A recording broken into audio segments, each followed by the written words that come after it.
So, good afternoon. My name is David Bott. Welcome to the SCI talk on restoring productivity growth, levelling up and building back better by Richard Jones. What we're looking at here is the role of the UK chemicals industry in the UK economy. It's often forgotten. You hear a lot about other sectors, but not a lot about chemistry. I, David Bott, am your chairperson. At the end of the talk, there will be a Q&A session, and the questions will be coordinated by Tom and Will. So it's my great pleasure to introduce Richard. I've known Richard for a very long time. I just explained to him earlier, I always thought of him as a chemist, but technically he's a physicist. At the moment, he's at Manchester, where he has the wonderful job title of Professor of Materials Physics and Innovation Policy. He's been around since Cambridge. He's been at Sheffield. As you can see, he is an accomplished scientist, but most importantly, as far as I'm concerned, he's an accomplished communicator as well. He's done a lot of work. His blog, Soft Machines, is absolutely brilliant reading. He spent a while as the Pro Vice Chancellor for Research and Innovation at Sheffield and has been involved in just about everything that goes on in the area of polymer physics, polymer chemistry, material science, and more recently, innovation. So it's with great pleasure that I hand over the chair to you, Richard, to talk about your work on understanding the role of the chemical industry in the UK economy. Thank you very much, David. It's a great pleasure. I feel slightly nervous since I'm talking about the economics of the chemical industry, and I am neither an economist nor a chemist. But that's hopefully I've got something interesting to say about this. And really, I want to talk about the chemical industry absolutely in the context of some recent, in the context of the broader problems of the UK economy, and if you like, the politics that's now surrounding what we need to do about the UK economy. And I guess I'll be echoing what David said about the chemical industry as a sector in the UK economy, an important and underappreciated one. And I hope I'll be able to make the case that the chemicals industry ought to be much more prominent, really, in the thinking of policymakers as they think particularly about industrial policy. So I'm going to start with this marvelous painting, which is in Derby, in the Derby Art Gallery, and everybody who's interested in innovation ought to go to the Derby Art Gallery because it's got a fantastic collection of paintings by Joseph Wright, great painter of the Industrial Revolution. And so my talk fundamentally is about how do you create value. And so this painting depicts the alchemist who was Hennig Brandt, who was trying to, as alchemists did in those days, he was trying to create value by making gold. But in a sense, he did something more significant and more interesting, in that he discovered probably the first of the new elements to be discovered in modern times. He discovered phosphorus. And the way he did it was he boiled up 1,200 gallons of urine. And by boiling up 1,200 gallons of urine and then heating the residue, he made phosphorus. And actually, this is how phosphorus used to be made. He sold the secret for £37, but in any case, Robert Boyle in England worked out how to do it from a few clues and published it anyway. So that's about, if we think that chemistry is in the business of taking materials that are not very valuable and then adding value to them by using knowledge and science, this is about as good an example as you can get. Nowadays, of course, we do things differently, and we create value not in mysterious basement laboratories, but in modern chemical plants. And I just want to, at the risk of stating the obvious, just to say, how is it that chemistry and the chemicals industry does manage to create value? Well, you start out with feedstocks and other inputs. They go into a chemical plant. So we've got a whole bunch of capital stock. So we've got the capital expense of making the plant, all the equipment that's in it. We introduce labour. People of all sorts are paid for their efforts in getting this thing to work. And then crucially, we do have a whole bunch of things that the science that allows us to design the process, the technology of making a plant, the general know-how that people have about how to run the plant, how to get it to work. So there's knowledge. Some of it's protectable in the form of IP and is formally valued in that way. Others of it is more informal. It's more in the tacit knowledge of the people who know how to make these things work. And at the end of the day, we get products. And the key thing is we start with cheap feedstocks and we end up with expensive products, or valuable products, I should say. This is the process of adding value. And I'm sorry to kind of put it in such basic terms, but I just want to connect what people will know, people in the chemical industry, chemical engineers, chemists, even physicists like me, think about when it comes to these transformations, to how an economist thinks about creating value. And so the way that an economist thinks about creating value is like this. This is the fundamental equation in the so-called Solow growth model, including technological progress. And so this is this famous endogenous neoclassical growth theory that Gordon Brown got so pilloried for talking about. It's the state of the art in terms of thinking about growth from the point of view of economists. I think actually in some ways it's quite flawed as a way of thinking about it, but nonetheless it's the starting point. And the idea is that we write the output as a function of the value of the capital stock, the employment, the amount of the time that goes in, the paid time that goes in, and this mysterious quantity which we call total factor productivity. This thing that's called the level of technology. And essentially, this is a branch of economics known as growth accounting. And essentially, what you're doing is you're saying, if I have twice the number of factories, if I make a duplicate factory, I'd expect to get twice as much output. If I put more people to work in the plant, I might get more output. But there's something else going on as well. There is some empirically, we see that outputs increase with time, even if we don't increase the capital stock and we don't increase the employment. So where's that come from? It comes from the fact we know how to do stuff better. In some sense, it's technology. It's essentially it's what the economists call total factor productivity. It's the measure of how effectively you can convert capital and labor into output. And the insight, such as it is that you need to be able to include that to understand how it is we get better at doing stuff. So this thing, total factor productivity, is interpreted by economists as a measure of innovation, and it sort of is. I mean, people who are unkind about this theory call it essentially the measure of our ignorance. It's the bit of economic growth that we can't explain by the kind of classical process of building more factories and people working for longer hours. But nonetheless, we can use this as a framework for understanding the data and seeing where growth comes from. And I just need to contrast this. Another type of productivity that I will talk about is so-called labor productivity, which is just simply the output per hour of labor. But the key point here is that we know in a science-based industry, we would expect to get better at making things. We develop new products that are valuable. We develop better and cheaper ways of making the products that we already have, improving the processes that we already have. And it's that process of getting more value out of the same inputs that we think technology does for us. And as I say, it's not just about technology. It can be about organization. It can be about better management.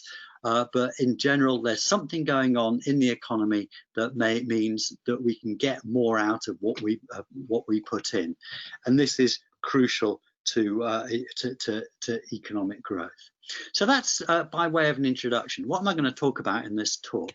I'm going to talk about the following things. I want to set this in the context of what's wrong with the British economy now. The British economy is in trouble. It was in trouble before COVID. It's going to be in the same trouble after COVID, only multiplied even more so by the difficulties that's left us with. So I want to give a bit of an analysis of what's wrong with the UK economy. And having done that, I want to say, okay, productivity is really important. Productivity growth is important. We'll see that that's been a problem for us. What's the role of the chemicals industry and the pharmaceuticals industry in productivity growth? So I'll be looking at some data on that and giving you a bit of a story about where I think the UK economy has changed over the last 30 years, what the role of the chemicals industry is in that. Then I want to talk about industrial policy. And I want to say some general points about industrial policy, different views that people have about it, and what I think the determining features that should tell you how to choose industrial policy. Then I want to talk about the future. I'm going to talk about the past. The future is going to be dominated by this net zero. That's going to impose big changes on how the chemicals industry ought to operate, but also it's a massively important context for the chemicals industry, and the chemicals industry needs to be crucial in this transition that we're going to make. And then finally, I do want to talk a bit about R&D, productivity, how we might do R&D differently, before concluding with saying, okay, what should an industrial strategy for the chemicals industry look like, or what ingredients should it have? Okay, to start with, I want to talk about the UK's productivity problems and its problems of regional imbalance. This is, I think, two of the big problems that the economy has had. They've been around for a while, and I think a lot of what's gone wrong, or what's been difficult in British society and indeed in British politics, can be attributed to this. The first thing I want to say is that economic growth basically stalled. So labour productivity, the amount of the amount of output that a given hour of work produces, had an astonishingly level period of growth. So from the 70s to 2005, through thick and thin, through the difficulties of the 1970s, through the great recessions of the 80s, actually labour productivity just marched on upwards, 2.3% per annum growth, and that trend, has underlain the growth in living standards that we've seen. That stopped in the global financial crisis. So in 2008, productivity growth fell off a cliff, and it never really recovered. So we've seen from 2009 to 2018, productivity grew not at 2.3% per annum, but something like 0.45%. I think this is a kind of really once in a generation change that is still not really understood, and economists still talk about the productivity puzzle. I think we do have some idea where it's come from, and I'll talk about that. But I think this is this is the major thing that's happened to the British economy over the last the last decades. Why does it matter? Well, it translates directly into living standards. If you take a look at the mean hourly wage, that had exactly the same trajectory. The mean hourly wage marched onwards and upwards until the global financial crisis, and it's never recovered. And that means that people are, about 20% worse off now than they would have been had that trend continued. So that's, as I say, that's really astonishing. I mean, so much of our expectations about, what our pensions are going to be, the expectations that underlie how people plan their lives, has really been based on this idea that, living standards just go up a couple of % a year, and that stopped. And I think that's had an enormous and profound effect on, British society and British politics in the last 10 years. So that's productivity. That's why productivity is important. The other issue that I think is really important is I should mention, of course, COVID changes everything, but it's not going to make anything better. Is the way that the British economy is really very, very unevenly distributed. So essentially, Britain is, Portugal with Singapore on the bottom right-hand corner, as some people say. It combines in the south and east of the country what we see as a country that is a northern, is as prosperous as any part of Northern Europe. But the map shows a comparison on the same scale of GVA per hour, the productivity per hour, at a regional level in Germany and in the UK, in Great Britain. Sorry about Northern Ireland for falling off the edge. And what you see is that although there's a little bit of Britain in the bottom right-hand corner that is comparable to large areas of Germany, actually most of the country is below average, in that kind of slight paradox that comes from the way that means are calculated. Most of the UK is not, in fact, economically like a Northern European country. It's actually worse than East Germany. It's much more like the parts of southern Italy or Spain. So this is again a really striking feature of the British economy. Britain is an outlier amongst industrialised countries and having quite so much economic disparities. As I say, this is a map of productivity. In fact, living standards are actually more equally distributed because Britain runs a state that does redistribute money quite effectively.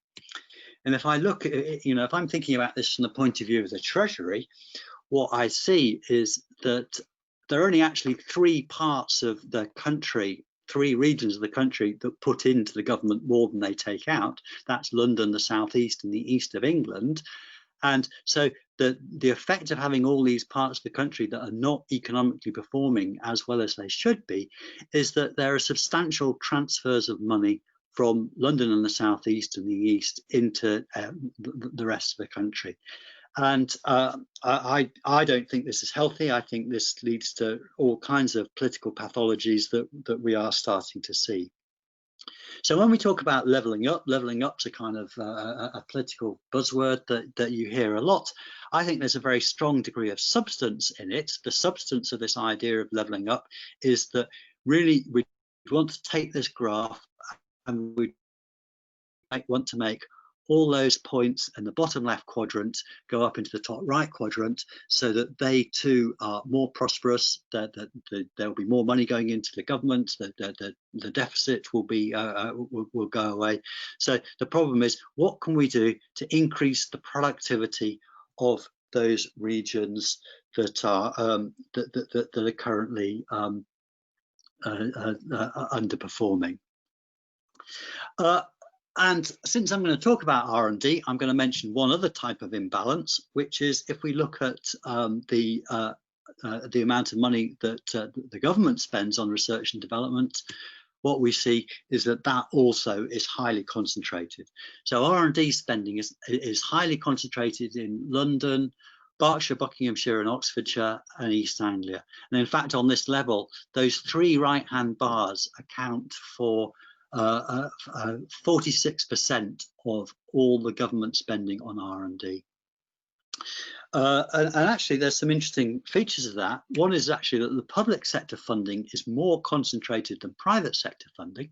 So if you look at that graph, I split out the business R&D from the public R&D, you find places like particularly Cheshire. Cheshire has a huge amount of private spending on R&D that's not matched by public spending. And, that is absolutely related to the specialty chemicals and pharmaceuticals cluster that's there. So I'll come back to talking about R&D later, but I think this, I just wanted to signal at an early stage that there is a connection between imbalance and levelling up and R&D. Okay, where does productivity growth come from in the UK economy? Here's a kind of map of the UK economy, and this is a kind of slightly complicated map that I want to just go into in a bit of detail, because I think it's a very useful way of thinking about the economy.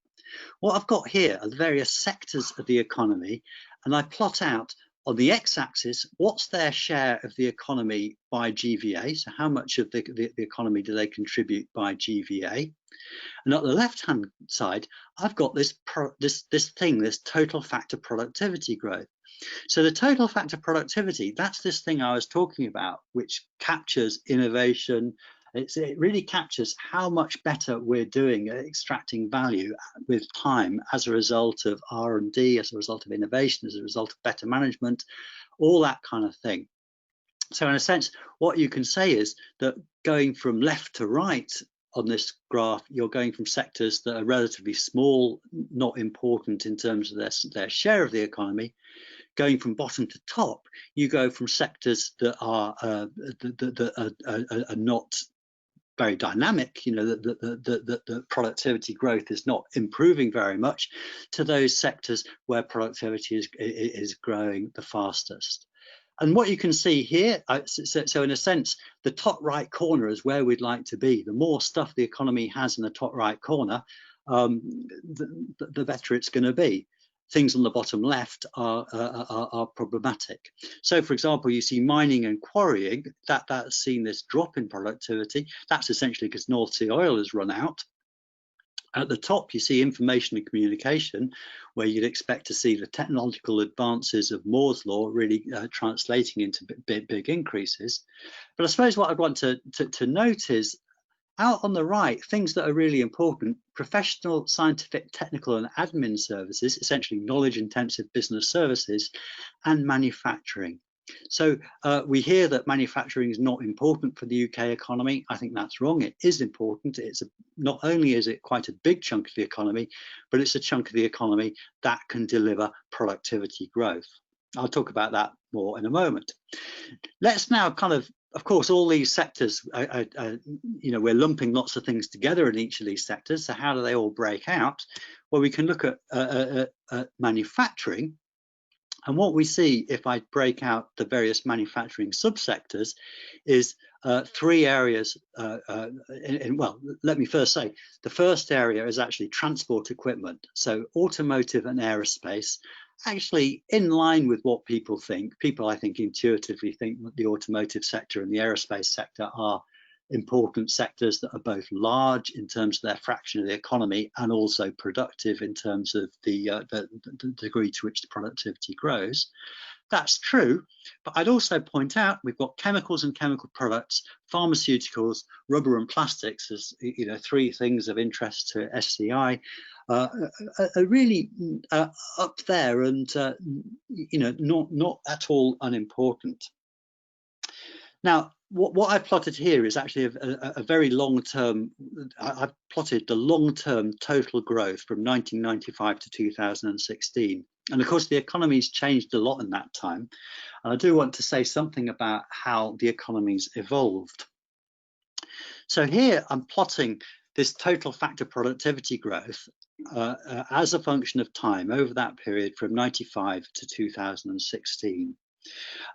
Really to get a bit of a sense of what's going on in the economy, what's growing, what's shrinking, what's contributing to productivity growth. So here I show just, I just want to compare total manufacturing against the whole market economy. And when I say the market economy, I mean that's essentially stuff that you buy and sell. Which is not to say that other parts of the economy, you know, public services aren't important. It's just it's slightly more difficult to measure productivity in them. What you see is the market economy figure pretty much mirrors the overall labour productivity figure for the whole economy.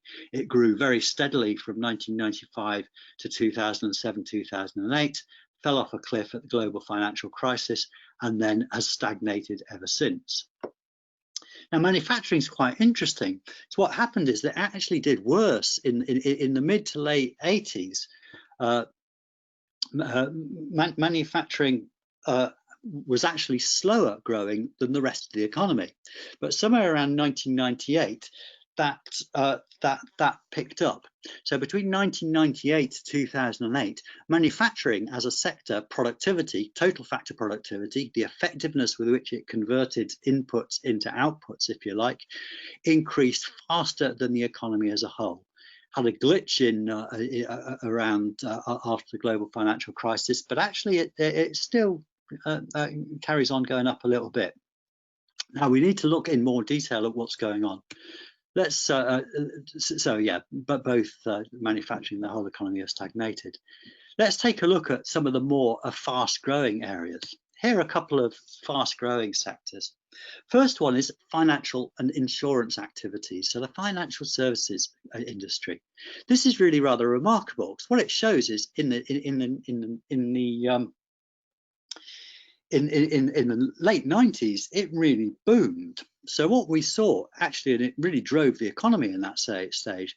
So that kind of disparity between manufacturing and the whole economy, really a lot of that is to do with the booming of financial services in the late 90s, moving on to the 2000s.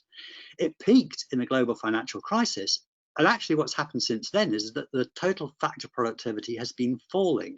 So this industry it's not just that it stopped growing, it stopped getting more effective, it's actually getting worse. So the drag on the economy that financial services has imposed since the global financial crisis, this is a part of the story, and actually I think quite a big part of the story. If we look at transport equipment as the best performing sector of manufacturing, what you see there, and again this is really aerospace and automotive, stagnant in the late 90s, picked up in the 2000s, and actually had a real boost in real acceleration in 2009, and it's kind of plateaued a little bit since then. Now, I can't help noticing that, you know, the period of rapid growth in transport equipment seems uncannily closely aligned to David Bott's time at the TSB and Innovate UK. Anyway, maybe he has a question about that.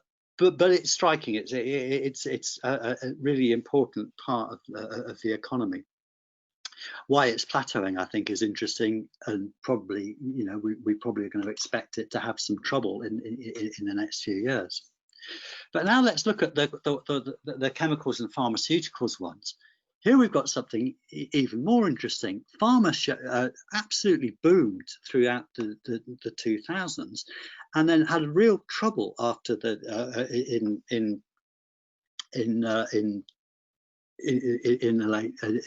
the early 2000s, fell very deeply, and actually is now just making a partial recovery.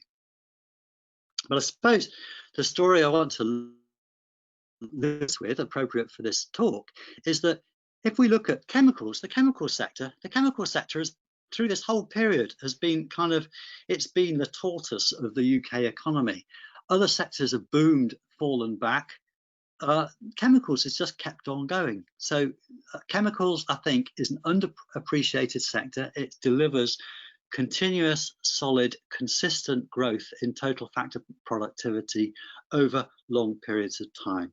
And I think that's an important message I want to leave from this part of the talk. Now I want to say something about growth in general in any kind of economy. I think one of the failings that economists bring to thinking about growth is that they tend to think of, you know, an economy as a single thing, technology as a single thing, innovation as a single thing. You know, just innovation just happens, everything gets a bit better. And the reality is that actually economies have sectors that grow very, very fast at the same time as other bits of technology don't grow at all. And of course, Moore's law is the great example of this. So not all technologies are accelerating. So this plot here shows that since 1988, computer power, essentially this plot essentially shows the computer power of CPUs, it's increased by more than 3 orders of magnitude since 1988. Long period of time when it's growing at 50% a year. So that's astonishing. I think a big part of the story of economic growth has been around that very, very fast technological growth. But it's not everything. If I get to train to Manchester, I'm still on that, which was built in somewhere in the early 80s on an old bus chassis. So, you know, I think if you look around, once, you know, we have to slightly inoculate ourselves against the idea that technological growth is continually accelerating. Parts of it are, parts of it aren't. And this difference in rate, I think, is really important in how we think about economies. Now, economists do have a way of thinking about this, which I think is powerful, but often misinterpreted. And this is an idea called Baumol's cost disease. William Baumol, as an economist, died a year or two ago, but in the 60s, he made a really great observation, which was, you know, here's my example. Imagine in the 18th century, you wanted to buy some steel. Steel was very expensive because productivity was very low. Essentially, you know, it's made in a craft process. And since then, we've seen the same kind of orders of magnitude of improvement in productivity in steel making. But if I say, okay, if I want to go to the opera, if I want to go and see an opera in Covent Garden or whatever, essentially it's the same number of singers are putting in the same amount of labour that produce the same amount of opera to the same audience. So productivity in manufacturing, some areas like steel making, has massively increased. Productivity in the service sector, you know, if opera singing is a service industry, then that's massively, well, it hasn't massively done anything, it's just stayed the same. And the effect of that is that going to the opera is much more expensive relative to buying steel than it was in the 18th century. And this thing is called Baumol's cost disease. In general, any labour-intensive service will become more expensive relative to manufactured goods. So, you know, people use this to explain why is education more expensive, why is healthcare more expensive? Well, it's because anything that depends on the number of hours that someone actually has to put in will necessarily get more expensive compared to the cost of manufactured goods. Now, I have a problem with this. There's a great insight, but I think it's misnamed. This is not a disease. What actually is going on, it'd be the wrong response would be to say, oh no, it's terrible. Productivity in the service industry is it needs to be addressed. We need to get opera singers to sing faster. That's the wrong response, because it's actually the greater purchasing power that you get because of the productivity improvements in goods that allows us to afford even more services, even though their prices are higher relatively to what they were. So the point is not that opera is much more expensive now than it was in the 18th century. It's now that we're all so much richer that we can actually afford those increased prices. And the corollary of this is it's really the sectors that have high productivity growth that pull along the whole economy. This may sound obvious, but I think I don't think it's appreciated widely enough. And I think people talk about productivity in ways that aren't helpful as a result of this misunderstanding. So what should industrial policy focus on? Well, for the 80s, 90s, and thousands, people didn't. Industrial strategy was thought of as something, you know, we shouldn't do. It was thought of as a remnant of the 70s, and in particular, this idea that you would focus on any particular sector was thought of as very, very wrong. I think this was a mistake because it fails to recognise the extent to which fast-growing sectors that are driven by technology can pull the whole economy along. We did see some return to sector-based industrial strategy since the global financial crisis. So, you know, I think in the dying days of the last Labour government, we had new industry, new jobs. We had that continued by the coalition government. We had sector strategies for automotive and other areas. But I'd notice in all this, there's never really been much focus on the chemicals industry. So the question, what should industrial policy focus on, should be what best fixes the UK's problems of stagnant productivity and its regional economic disparities. And we look for sectors with high potential for productivity growth that I've just been talking about, and also sectors that contribute to high productivity in economically underperforming parts of the country. And here again, I come to the chemical industry. The chemical industry qualifies on both counts. It's delivered steady total factor productivity gains over a long period of time. But also, if we look where actually is the chemical industry based, here's a map of the chemical industry, the so-called location quotients. That's the degree to which the industry is overweight in local economies.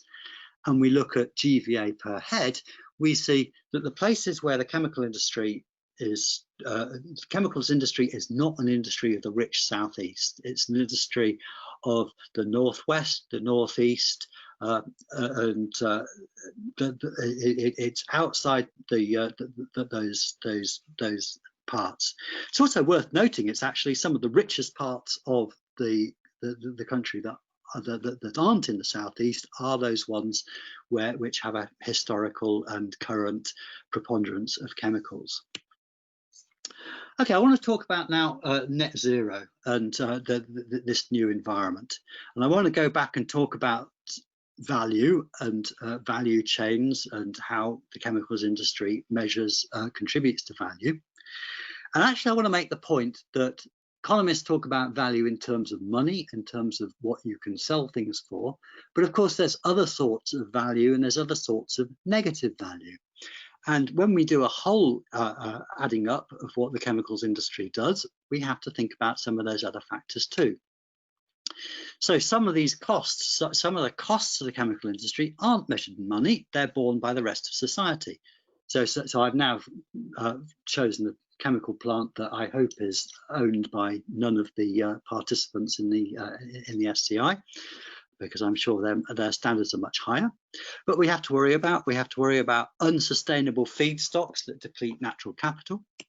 We have to worry about the costs of pollution, the costs of accidents that are borne by nearby communities and ecosystems.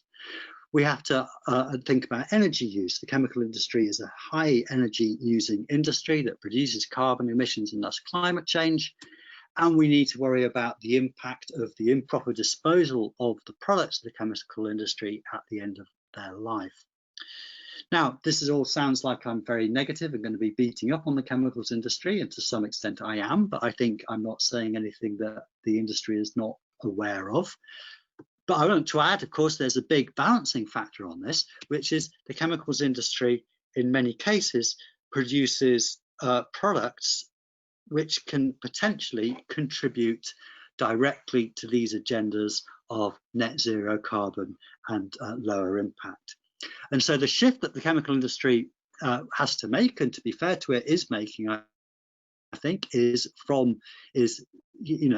sorting out the bads and accentuating the goods. Let me talk about energy. Chemicals industry is a very big energy user. So this is a plot of energy by total energy used by chemical subsector. You can see that petrochemicals used to be very high in energy intensive. It's actually got a little bit better. So this is total energy use. I can put the energy intensity here too. The petrochemicals industry has actually got more energy and less energy intensive. Industrial gases, inorganic chemicals, which is not entirely fertilizer making, but got an awful lot of fertilizer making in it. To some extent, you can see, well, there's just not much you could do about that energy intensity. You know, chemistry demands energy, those transformations need energy inputs, and nothing that we can do can overcome the second law of thermodynamics. You do see, of course, as you move to specialty chemicals, because the products have a higher value, in a sense, you might be putting in the same amount of energy, but you're getting more value out of them. So that has to be factored into the energy intensity calculation. So I think I'm going to focus on energy because I want to talk about net zero. In terms of emissions, the chemicals industry is about 20% of the manufacturing emissions. So it's a big factor, not quite as big as cement and steel, but this is not negligible, 3% of the UK's total emissions. So we're trying to get to net zero, and I think the net zero target is brilliant. I don't necessarily think that policymakers understand what a big deal it is. And if this plot looks quite good, we've done quite a lot of progress so far. That progress has come partly from exporting quite a lot of our heavy industry, partly from the dash to gas and electricity generation, partly through decarbonising electricity through biomass, offshore wind and existing nuclear.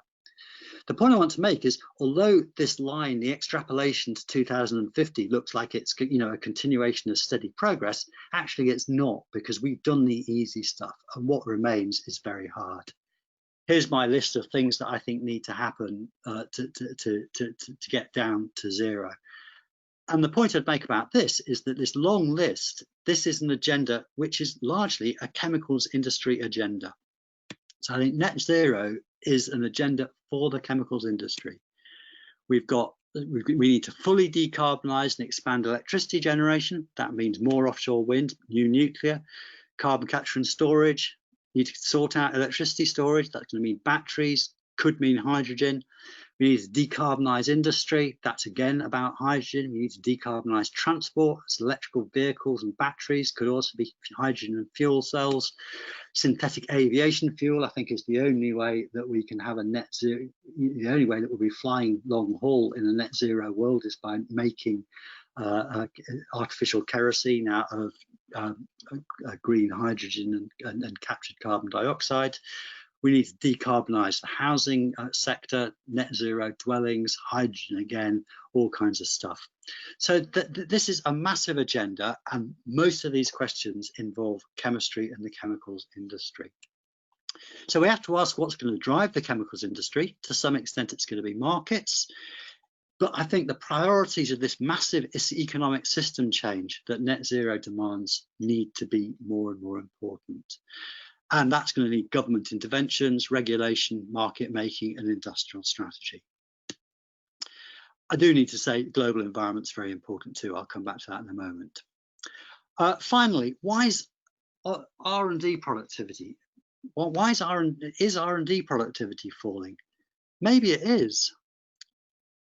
As time goes on, we're doing more and more, we're writing more and more scientific papers, but on some measures, this isn't delivering us the outcome we want. Why is productivity falling if we're doing so much more science? We're seeing diminishing returns. A couple of very influential papers. Are ideas getting hard to find? I particularly know Michael Webb as one of the key author of this paper is in fact now the Prime Minister's chief economic advisor. So these ideas are going to get traction in number 10. This idea that science is getting less bang for its buck is getting current. And actually, here's the most compelling evidence for this. If you take a look at the amount of pharmaceutical R&D you need to produce a new drug, this has been not exponentially increasing, this has been exponentially falling over quite a long period of time, with perhaps a little bit of recovery now. So actually, when I showed you that plot of total factor productivity in pharmaceuticals getting to that peak and then falling off a cliff somewhere around 2000, I think this diminishing productivity of R&D in the pharmaceutical industry has a great deal to do with that. So what can we do? Can we drive up productivity in the R&D the chemicals industry needs? It's kind of two approaches to this. A nice paper in Nature from Andy Cooper, and kind of illustrating this idea. Surely, automation and artificial intelligence can help us do research better. I think that's part of the story.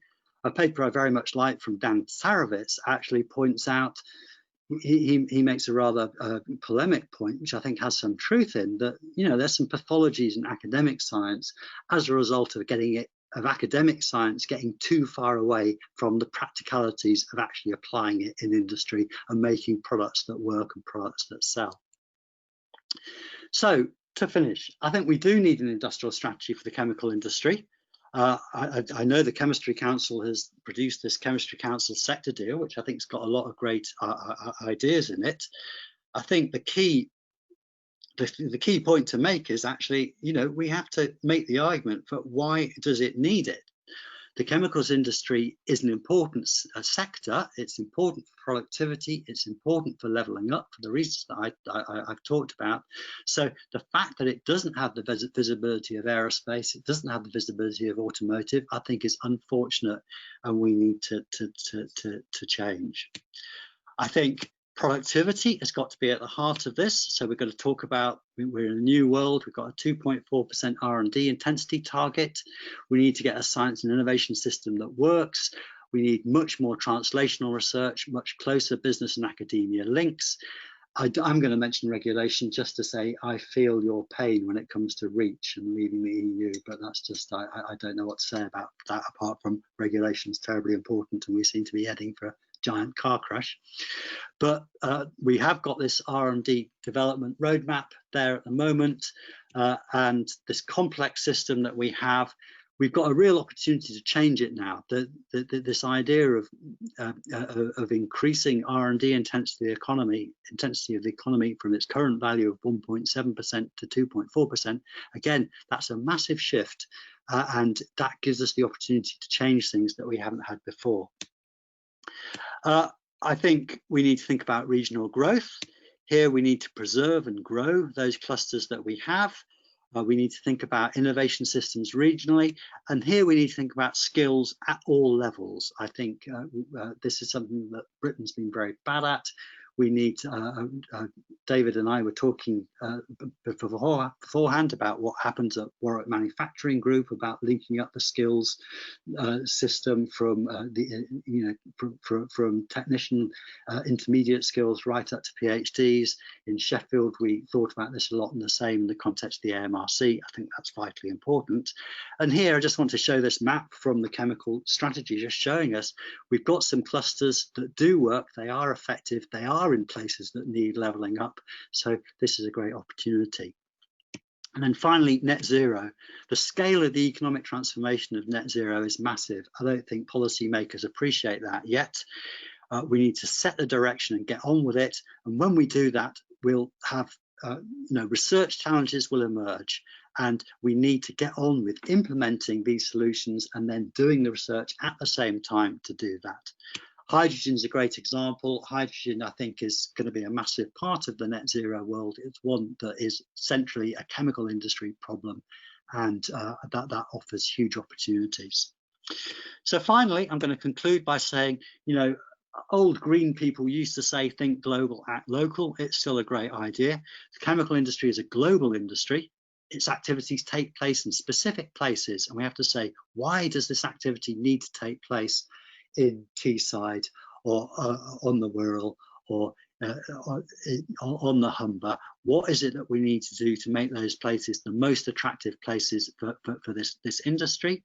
Climate change is a global problem. National governments have to lead, but then these technological choices will be made emergently across the world. So thanks very much. I've written more about these issues in these two publications, but I'll stop. Thank you for your attention, and see if any questions have showed up. Thank you. Richard, thank you very much indeed. Excellent talk, as always. Theo, can I have the control of the screen, please? Before we get on to the questions, I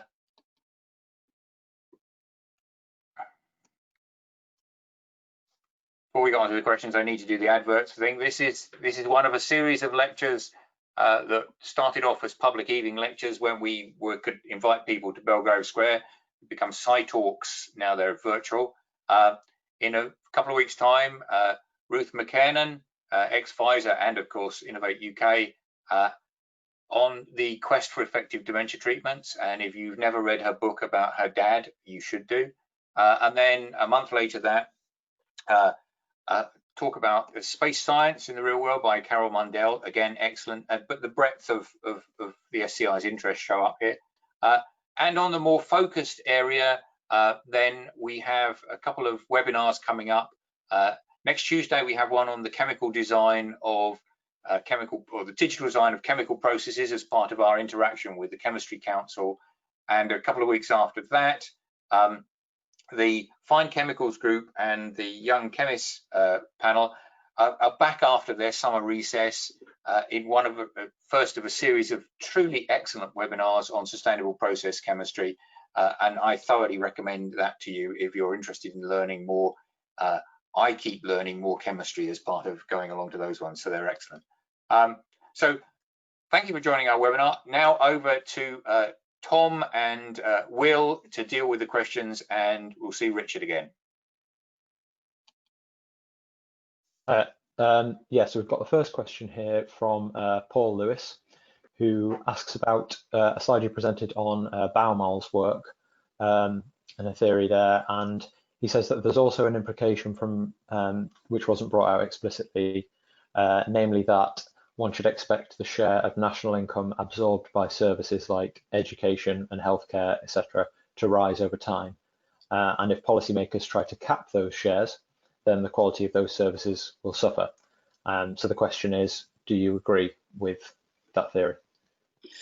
Yeah, well, absolutely. I mean, I think it's an interesting and subtle point, and I think, you know, in a sense, what happens as as goods get cheaper, if you see what I mean, then we buy more of them, but they contribute less to the economy, and kind of, you know, in the limit, they make no contribution at all in value because they're so cheap, but we still need them. So, you know, nails were a really big important part of the economy in the early 19th century, and now they're not an important part at all in terms of value, but we'd be hard pressed to run a society without them. So that on the good side, that's what happens. As you say, Paul's quite right. I mean, this is the kind of pathology that this can lead you into. If you get focused on driving up productivity in the service industry because you think, oh, I've got to drive up productivity in all the parts of the economy equally, then you end up actually making them worse because you know, something like health or social care or education, actually it depends on hours spent. I mean, if you make a care worker spend 10 minutes instead of 20 minutes visiting a client, then it may look like it's an improvement in productivity, but it's actually delivering a worse service. So I think absolutely. I mean, Baumol's, you know, the correct interpretation of Baumol is that the productivity gains in the fast-growing parts of the economy are what allows you to spend more money on the services that make society the kind of society we want to live in.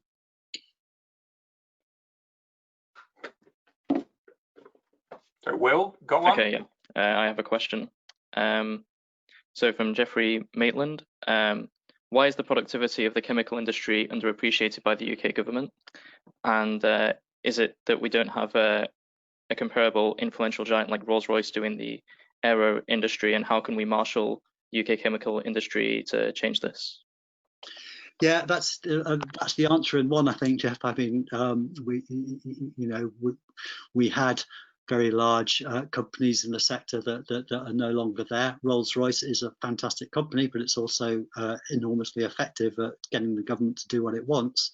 And the chemicals industry is, you know, it's made up of many smaller players, and it's not being able to bring the kind of lobbying heft that Rolls-Royce does. So I think, you know, the answer is that we have to, you know, organisations like the SCI Chemistry Council have to play that part. And I think there is also an element that because the chemicals industry has to take place, you know, does take place outside London and the southeast, it's less visible. And I recall a few months ago talking to a senior number 10 advisor, and I pretty much had to get a map out to show him where Cheshire was. So I think there is a bit of an issue there in terms of, you know, that in a very centralised state like the UK, where decisions are made in London, things that happen outside London don't have that visibility. So I think, you know, it just says as a sector, the sector needs to be really quite focused about getting those messages across. If I could add something here, Richard, because I mean, the aerospace industry, I mean, we watched it when we were at TSB, is not just Rolls-Royce, but Airbus and British Aerospace, and they are, you know, huge gorillas. What was interesting for me is that the automotive industry is less concentrated, it's more diffuse. And when the Automotive Council started back in for real in about 2006, there were about 40 people in the room as opposed to 3 to make the right decisions. The Chemistry Council, this is the second or third iteration of it, but this time it does seem to be actually acting more like a team than a bunch of individuals there to lobby their individual cases. So I mean, having been frustrated by the output of the Chemistry Innovation and Growth Partnership back in 2002, which came up with roughly the right ideas, but nobody did anything about them. I'm more sure that the chemical industry know that they have to raise their game. I'm still less sure that the politicians understand the sorts of arguments you put across this afternoon. So I mean, hopefully we'll be sending them copies of this DVD at some point. Sorry. Great. Tom, back for questions. Yeah, thanks, Richard and David. So we've got another question here, which I think builds on that balance between larger and smaller companies, from Nicholas White, who asks, how do you factor in the loss of chemical industry capacity and R&D since 1980? And he cites ICI as an obvious example, and says that in 1985, RSC showed large outflows from the UK. And he asks, does that legacy read into what we see today? Yeah, I think it does read into it. I think it reads in both. I mean, exactly on the topic we've just been talking about in terms of its actual, its kind of political presence. But yeah, it's a loss of real capacity, human capital, and as well, and that can't be escaped. I mean, I think,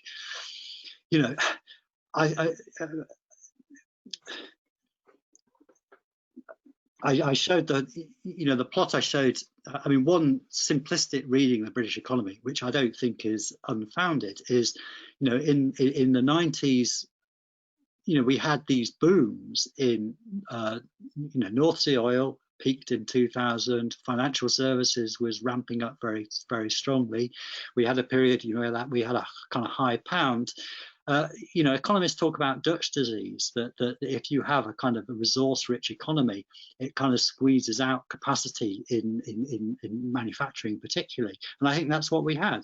So we're suffering from the effects of Dutch disease that made us lose manufacturing capacity in chemicals and in other areas of manufacturing. And that means you lose. We had that short-term period where financial services gave us the impression that we were getting richer, and oil was, did physically run out, as it were. And then, the hangover from that, when the bubble bursts, is that you've lost that capacity and you have to kind of try and rebuild it. So I think that's what has to happen. Will, your turn. Hi. Yeah, I have a question here from Andrew Wilson, who asks, how important do you think political reform is, for example, devolution, in putting conditions in place for productivity growth in regions outside of the southeast? Yeah, I think they are important. And, I wrote in The Missing 4 Billion. I mean, Tom Forth is even more of a devolutionist than I am. I think, the concentration of decision making and resources in the southeast is a big drag on the economy, and it affects sectors like chemicals, which are mostly based outside the southeast. So I think to rectify that actually does need some level of devolution of decision making to the regions. And the politics of that is very, very awkward because of the kind of really uneven state of devolution has been done in a very patchy way in England. Not the case in Scotland and Wales, of course. But I think there is scope for regional authorities, in the northwest, in the northeast, on Humberside, to be able to make decisions that are the right decisions for their own industry clusters. I think, an example I like to quote on this is Wales, actually, because, Wales has had some devolved powers. And one of the things that Wales did quite effectively was build up this compound semiconductor industry in southeast Wales. And they wouldn't have done that. It wasn't the central government that was helping them do that. They were able to use some European money, some devolved funding. They built up academic capacity. They built up translational research capacity. They got a kind of industry network, and they were able to build something that I think is quite impressive. So I think we haven't seen that, the political situation has not made it possible to see that happen on Teesside or on Humberside in the way that could deliver, for example, think of hydrogen. Hydrogen is an important technology. It probably ought to be based in some combination of Cheshire and Teesside and the Humber. But we haven't really had the levers to be able to lay the groundwork to get those clusters to the state where they can take off. Okay, thanks, Richard. Next one here from Richard Miller, who asks, he says, pharmaceuticals have a good profile, not quite as good as automotive, but pretty good. But the rest of the chemicals industry interest is fairly invisible. Who should be acting to make the facts that you talked about visible? Well, as I say, I throw that. I think David started to answer that question talking about the Chemistry Council. So I think, David's experience with automotive, I think, was interesting, and I was only half joking, kind of correlating his appearance on the TSB scene with the massive jump in productivity in automotive. So I think, it is. I think the industry itself has to understand that it could be, it could be benefiting from a collective voice in a way that's not happening now. I think now is a really great moment to do it, actually, because we are at this kind of strange political juncture where lots of things that seem to be different. We are talking about trying to make a much more R&D intensive country. One of the points that we make, and that Tom Forth and I made in the Nesta report, which I think is quite powerful and the chemical industry ought to use in its favour, is this mismatch between private sector R&D and public sector R&D. The fact is, if the chemical industry is investing in R&D in Cheshire and in Teesside, then the government should be following that and should be supporting it and putting in the resources to make sure that the bigger benefits of private sector R&D to the wider cluster and to the wider economy are harnessed. So I think the arguments are powerful, and it's just a question of finding the right people to make them and finding the right people to make them too. If I could just jump in on your foul rumor that I'm responsible for the resurgence of the automotive industry. I mean, we were lucky with the TSB that we came into existence at a time when there was a natural potential inflection point in the automotive industry. They knew they had to move from internal combustion engines to electric vehicles, and they didn't know how to do it. And they took a huge hit in the financial turndown because nobody wanted to buy cars. And I think a lot of them did it. I mean, there were 4 or 5 people who I think deserve a huge amount of credit for corralling those 40 people that used to sit in the room. Not least of which was Richard Parry-Jones, who chaired the damn thing. But it was, they knew that they had an opportunity to change. And I can't help wondering whether the whole net zero thing is an opportunity for the chemical industry, because you say, unless the chemical industry changes, we're not going to really make a difference. I mean, whether it's the chemical industry or all the things that chemicals do downstream from the chemical industry, it's all about changing these things if we want to make less carbon dioxide, use less natural resources, put things back rather than just throw them away. There's all sorts of opportunities which are all about chemistry. Yeah. So, absolutely. Will, I guess. Hi. Yeah. What do you think the key skills the chemical industry requires are now? Is the key skills gap in entrepreneurship and innovation management skills at the moment?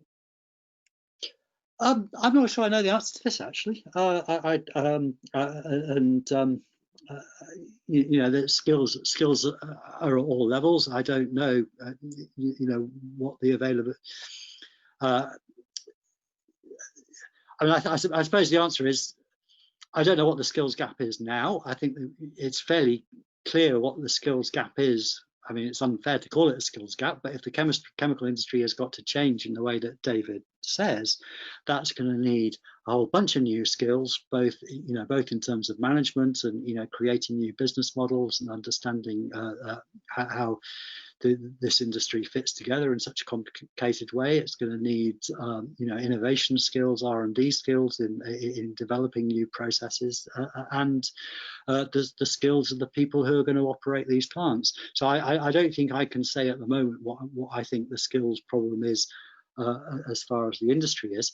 I suppose I just take this opportunity to make a comment I think is important about skills. I think we shouldn't think about skills entirely as a supply problem, that the problem is we haven't got enough skilled people. If we had more skilled people, everything would be great. I think we should think about it as a demand problem. We need to expand the industry, we need to change the industry. What skills will that demand? And then how can we fill those needs? Okay. Thanks, Richard. I've got one here from William Sharrett. I think this has been partially covered already, but he asks, given chemical industries are already predominantly centred outside of London in the southeast, what more can the chemicals industry and a new industrial strategy do to address regional imbalances across the UK?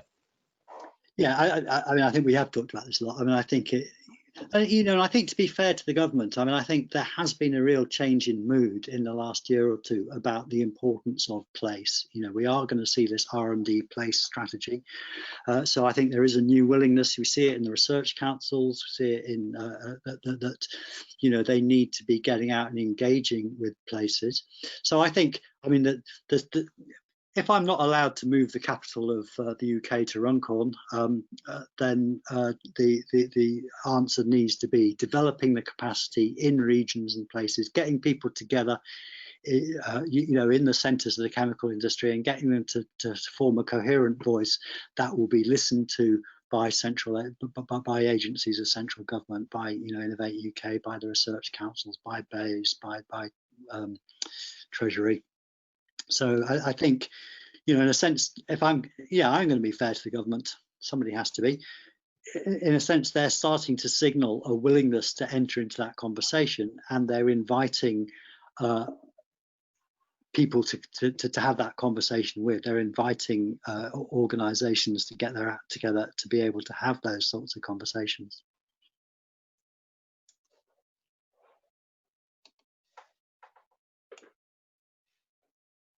Okay, Will, another?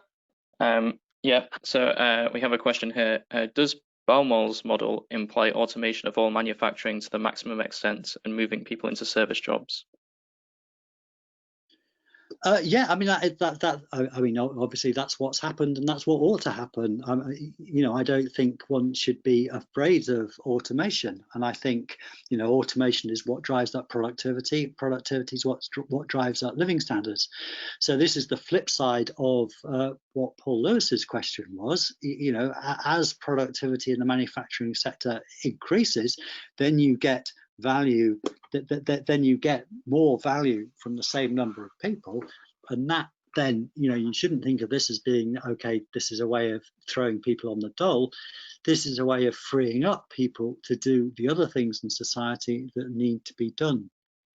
And so yeah, it's a natural, the process of moving people from manufacturing industry into service industry is a natural one, but you need to do it in a way that exploits the extra resources that you get, rather than thinking that it's just going to throw people out of work. Right, next question. Okay, yeah, I think we've pretty much covered all the topics that have been asked. Got one more. You mentioned net zero near the end there. What do you believe the UK energy balance will be going forward to practically achieve net zero? For example, will nuclear need to play an increasing role in a low carbon, reliable energy mix? Yeah, well, okay. So I think the late David Mackay was right about this. You get to net zero by electrifying as much as you can and then decarbonising electricity. So we will need to pretty much double or more generating capacity. How much of that can you do with renewables? Mostly offshore wind. You could do quite a lot, but you can't do all of it. I think we need firm electric power as well. I think that firm electric power needs to come. I mean, I think nuclear, the choice is essentially nuclear or carbon capture and storage. I think nuclear is a better bet than carbon capture and storage, because carbon capture and storage, I think, suffers from the fact that it's a total overhead. You can never make carbon capture and storage. Gas generation with carbon capture and storage will never be cheaper than unabated gas generation because of that pesky second law of thermodynamics. So I think you need nuclear there. I think hydrogen is important. Hydrogen will be important in two ways. It's important for industrial processes. So we need it for making fertilizer. We need it for process heat in many places. We need it for reducing iron ore. So I think green hydrogen is important. That could either come from, it could come from steam reforming and carbon capture and storage. But again, I think that's a mature technology that's never going to get any cheaper. So we should be looking at how we do large-scale electrolysis with zero carbon electricity. And I think we should be looking at nuclear cogeneration. We should be looking at high temperature fission reactors that produce enough process heat to produce hydrogen. So, the idea that we might well want to say, well, you'd need to have high temperature nuclear reactors sat in Hartlepool producing zero carbon hydrogen for the Teesside process industry. So that's it. I think double electricity, more than double electricity capacity, as much offshore wind as we can possibly get, nuclear as firm power, hydrogen from electrolysis and or nuclear cogeneration. So yeah, in a nutshell. Okay, Richard, having solved all of the world's problems, I think that's a good place to end.